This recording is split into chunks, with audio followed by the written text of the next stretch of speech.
Welcome to Malice and Mystery, where the darkness speaks. Enter a world of chilling tales, eerie mysteries, and spine-tingling horror. From real-life paranormal encounters to unsolved mysteries and terrifying urban legends, we bring you the darkest stories from the shadows. Subscribe if you dare, and remember, some mysteries are better left unsolved. Eerie encounters with the black-eyed children, the calm before the storm. In the quiet corners of the world, where the shadows grow long and the night seems to stretch on forever, there are stories that defy explanation. Stories of encounters with beings that should not exist. Tonight, we delve into one of the most chilling tales of all, the legend of the black-eyed children. 1.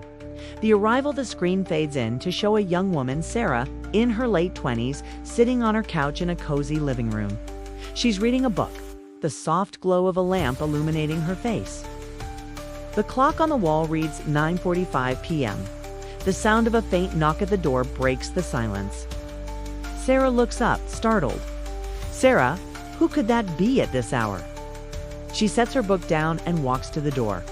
She peers through the peephole, but sees nothing. The knock comes again, louder this time.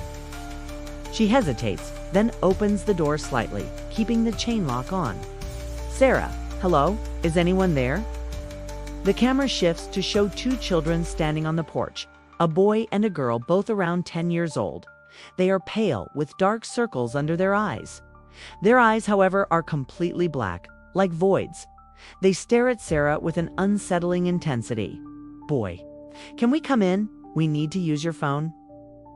Sarah, I don't think that's a good idea.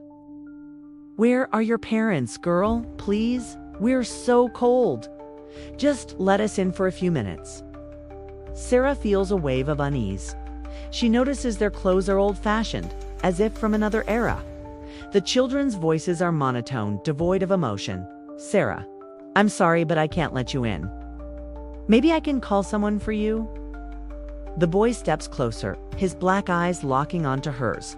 Sarah feels a strange pressure in her chest, as if the air has been sucked out of the room. Boy, you need to let us in now. Sarah slams the door shut, her heart racing. She locks it and backs away, her breath coming in short gasps.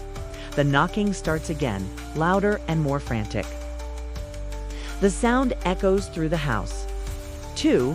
The investigation. The next morning, Sarah is sitting at her kitchen table, looking exhausted.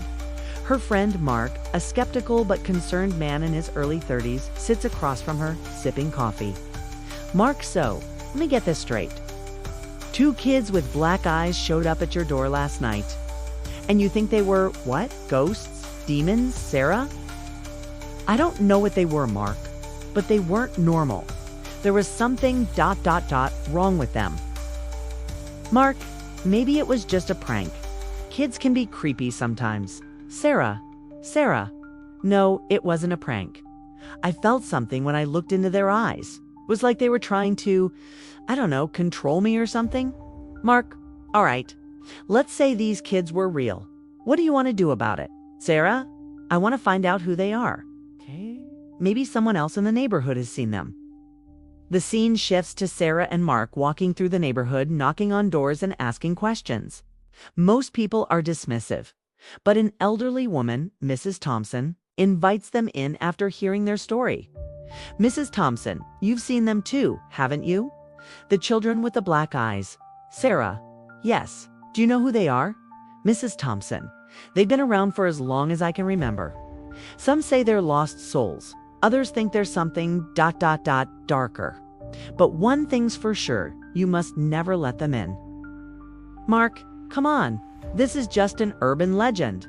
There's no way, Mrs. Thompson, you don't understand. They're not human. If they get inside, they'll take something from you, something you can't get back. Sarah and Mark exchange uneasy glances. The camera zooms in on Mrs. Thompson's face, her eyes filled with fear. 3. The return. Night falls. Sarah is alone in her house, the events of the day weighing heavily on her mind. She's sitting on the couch, staring at the door when the knocking starts again. This time it's louder, more insistent. Sarah, they're back. She grabs her phone and calls Mark, but the call doesn't go through. The knocking grows louder, more frantic. Sarah's hands tremble as she approaches the door. She looks through the peephole and sees the children again, their black eyes staring directly at her. "Sarah, boy, please let us in. We're so cold." "Girl, we just want to be warm." Sarah feels the same pressure in her chest, the same overwhelming urge to open the door. She fights it, backing away. "Sarah, I won't let you in." The knocking stops. The silence is deafening. Sarah waits, her heart pounding. Then she hears a voice from behind her. "Sarah, boy, boy." Too late. Sarah spins around to see the children standing in her living room, their black eyes glowing faintly. She screams as the screen cuts to black. The screen fades in to show Mark standing outside Sarah's house the next morning. The door is slightly ajar. He calls out for her, but there's no response. He steps inside, the camera following him as he searches the house. It's empty, but the air feels heavy, oppressive. Mark finds Sarah's phone on the couch.